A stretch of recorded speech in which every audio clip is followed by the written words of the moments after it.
황금의 나라 신라. 삼국 통일의 기틀을 다지던 7세기, 신라는 역사상 유례없는 선택을 하게 됩니다.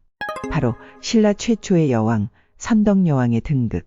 남성 중심의 엄격한 골품제 사회에서 여성 군주의 탄생은 그 자체로 충격이자 거대한 파장을 예고하는 것이었습니다.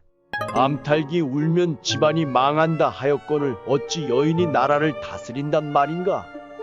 김유신과 김춘추, 저들이 공주를 등에 업고 권력을 잡으려는 게지. 지혜와 덕망으로 나라를 이끌고자 했던 선덕여왕.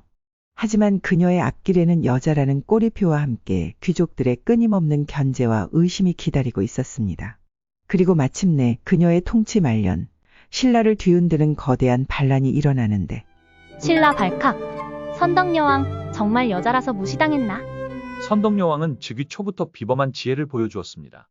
당나라 태종이 보낸 모란꽃 그림의 향기가 없음을 간파하고 한겨울 개구리 울음소리로 역은곡에 숨은 백제 복병을 알아차렸죠.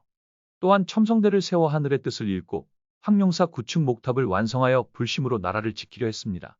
김유신, 김춘추 등 충신들의 도움으로 왕권을 안정시키려 노력했지만 여왕이라는 존재 자체에 대한 귀족들의 반감은 쉽게 사그라들지 않았습니다. 특히 왕 다음 가는 최고 관직, 상대 등에 오른 비담은 이러한 불만을 교묘히 이용하기 시작합니다. 언제까지 여왕의 치마폭 아래에서 떨고만 있을 것이오. 여인이 다스리는 나라의 미래는 없어. 신국의 정통성은 우리 진골 귀족들이 바로 세워야 하오. 비담은 귀족 세력의 대표주자였습니다. 그는 선덕여왕의 통치와 김유신, 김춘추 세력의 확대를 못마땅하게 여기며 노골적으로 반기를 들 준비를 하고 있었습니다. 여주 불능살리, 여왕은 나라를 잘 다스릴 수 없다. 새로운 왕을 세워 신라를 바로잡자. 647년 1월, 선덕여왕이 병석에 누운 틈을 타 비담은 여자는 나라를 잘 다스릴 수 없다는 명분을 내걸고 염종 등과 함께 반란을 일으킵니다. 신라의 심장, 서라벌은 내전의 위기에 휩싸입니다. 비담의 반란군은 강력했습니다.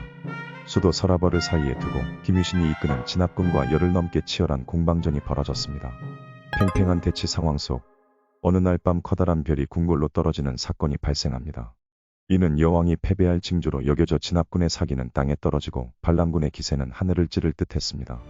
절체절명의 순간 김유신은 기지를 발휘합니다. 불붙은 허수아비를 열에 매달아 밤하늘에 띄우며 어젯밤 떨어진 별이 다시 하늘로 올라갔다 고 외쳐 군사들의 사기를 북돋았습니다. 하지만 이 반란이 한창이던 때 선덕여왕은 병상에서 끝내 숨을 거두고 맙니다. 여왕의 죽음에도 불구하고 김유신은 흔들리지 않고 반란군을 총공격하여 마침내 비담의 세력을 완전히 진압합니다. 반란은 10여일 만에 실패로 끝나고 비담과 그 일당은 처형당합니다.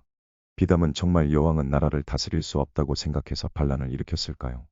아니면 이는 단지 자신의 권력욕을 숨기기 위한 명분이었을까요? 선덕여왕 시대는 골품제라는 신분 질서가 흔들리고 김유신과 김춘추 등 새로운 세력이 부상하던 격동기였습니다. 비담의 나는 단순히 여왕에 대한 반발을 넘어 구귀족 세력과 신흥 세력 간의 치열한 권력 다툼의 성격도 가지고 있었습니다. 하지만 여자 임금이라는 사실이 반란의 중요한 명분이 되고 많은 귀족들이 이에 동조했다는 점은 분명 그녀가 통치 내내 성별로 인한 편견과 한계에 부딪혔음을 보여줍니다. 신라 최초의 여왕, 선덕여왕. 그녀는 여자라서 무시당하기도 했지만 동시에 뛰어난 지혜와 리더십으로 삼국 통일의 초석을 다진 위대한 군주였습니다. 그녀의 이야기는 1400년이 지난 오늘날 우리에게 묻습니다. 우리는 성별이나 편견 없이 개인의 능력과 자질을 제대로 평가하고 있는가?